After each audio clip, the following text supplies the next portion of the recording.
Hi everyone, I'm Pablo, and today I would like you to come with me and discover how it was the design process of Zeers. Let's go! So during the design process of Zeers, I was the UX researcher, UX designer, and UI designer.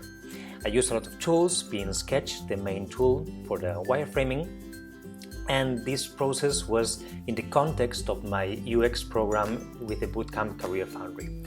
I had a big and generic project brief called Expert that said that I had to enable anyone, anywhere to instantly chat with an expert in virtually any field. And I would need to simulate a whole project, end-to-end project with all the steps of the design thinking process and a double diamond strategy. So for that, I thought about myself like a hero of the stories that we hear when we're kids, that has a problem at the beginning, needs to defeat a lot of enemies on the way until it finds the big last big enemy. That in my case, in my mind, the peak of the story of the design thinking process is the usability testing. So that's why I wanted to think of myself like Jon Snow on the Iron Throne during the usability testing. So the first step was understanding. I mean, I had a very generic thing in my hands, a very generic project. Would be enable anyone, anywhere, but that was too vague in my head. I needed to understand who would need to find an expert online and why would this person need to contact an expert online instead of face-to-face. And I had the first idea. So, wow, what about LGBTQI plus users? Many times they have very specific needs, they face very specific problems, and many times they don't find the right expert. So I came with my problem statement, and I thought that yes, I mean, most of the times these problems are so, let's say, so intimate, so sensitive, that they need to stay anonymous when they contact an expert. So they don't want to be discriminated, and they want to receive the correct answer, because many experts right outside there, they don't have the specific information for these problems. So I found, wow, I think I have a problem statement. I think that I have a real problem that needs a solution. Let's go with that, and let's go to see what's the problem out there. Other tools out there to help these users. And what I found doing some competitor analysis is that there was nothing similar out there in the market. There are some platforms like Just Answer, like the one that provides contact with experts in many topics, but they are not specific topics that affect the LGBTQI plus community. So okay, that's a very good point of start. I did some SWOT analysis to see, okay, how do these platforms work, how can they be improved, but once again, there's nothing similar in the market. There's a big opportunity and there's a big need, a big problem there that needs a solution. So I need to observe, and to observe the potential real users of Zeers, I executed some generative research methods, basically user surveys to have a big picture of the problem, and user interviews to understand the user behaviors. With that, I obtained a lot of information that I organized through an affinity mapping, and what I discovered is that the problem statement was real.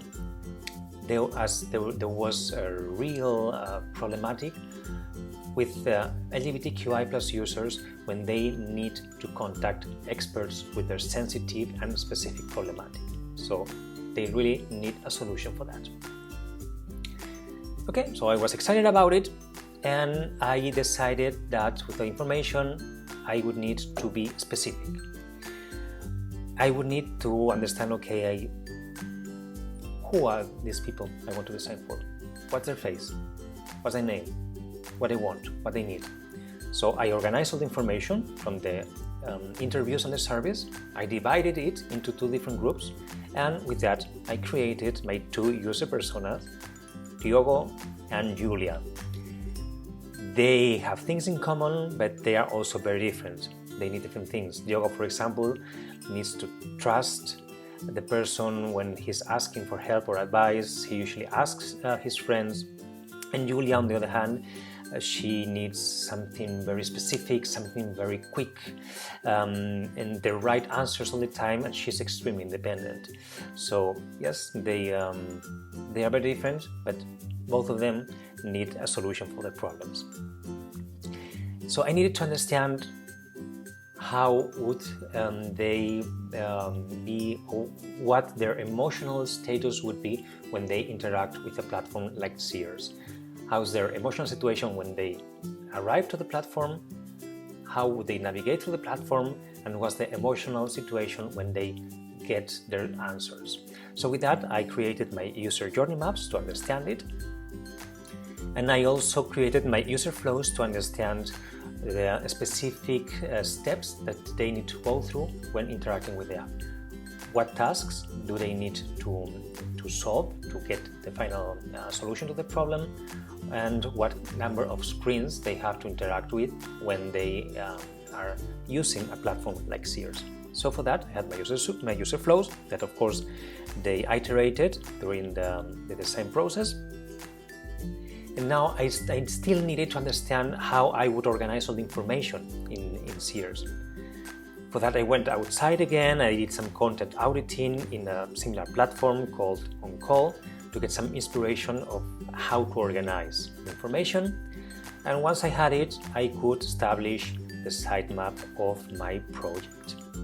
Of course, as everything in the design process, I iterated through it, I improved it, and in this case, to improve the sitemap, I went outside again. I asked some users to help me with an open card sorting to make my sitemap be more intuitive and more user-friendly. I mean, all the time, again, during the process, it's about asking users and iterate, and iterate. So now, yes, I could start drawing, I could start prototyping. I decided how the navigation would be. In this case, a tab navigation bar for small devices, a top navigation bar for bigger screens. I applied a mobile-first design approach, meaning that I would first understand how everything would work on smaller screens, and then I could make the progression to bigger screens. And I just iterated from low, mid, and high fidelity wireframes, using pen and paper, using Balsamic, using Sketch, and I just iterated with my wireframes. I also find the name at this point of the process. I also iterated with the name. The name changed during the process from Seekers to Zeers, and I was extremely happy when I finally found the name of Zeers, of course. So I had my prototype. I had my high fidelity wireframes, my prototype. It was time to go out there and to see if everything I had created, and everything was so logical in my mind, was also logical in other mindsets, if users would really understand what I have done. So for that, I needed some evaluative research. And what's the biggest evaluative research method? Usability test, of course. With usability tests, I wanted to see if users would understand the main structure of the web, and if they could just accomplish some basic tasks using it, and if they would perceive the value that it would have for the LGBTQI+ community. So I conducted some moderated in-person tests, and with all the big amount of information again I got from them, I organized it with affinity mapping, with a rainbow spreadsheet, and with that I found that, yeah, there were some errors that needed to be fixed on the prototype, but what was very important and very exciting was that most of the users valued the ease of use of Zeers and its simplicity. And not only that, they also thought that it was a very valuable product for the LGBTQI+ community. And that was super exciting, and I was extremely happy discovering that. So yes, I just would apply the modifications to fix the errors that I found during the test. That would be some issues related to icons, to some buttons, to the information, of the organization of the information on the screen. I found an issue regarding the home screen.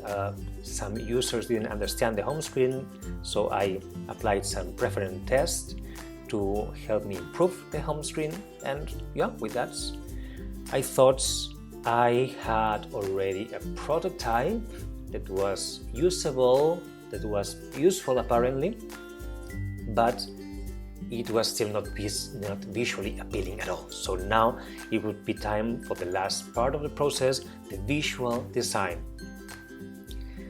So basically what I did in this part of the process was iterate and iterate a lot. Even with the icon itself, the color palette, I iterated a lot.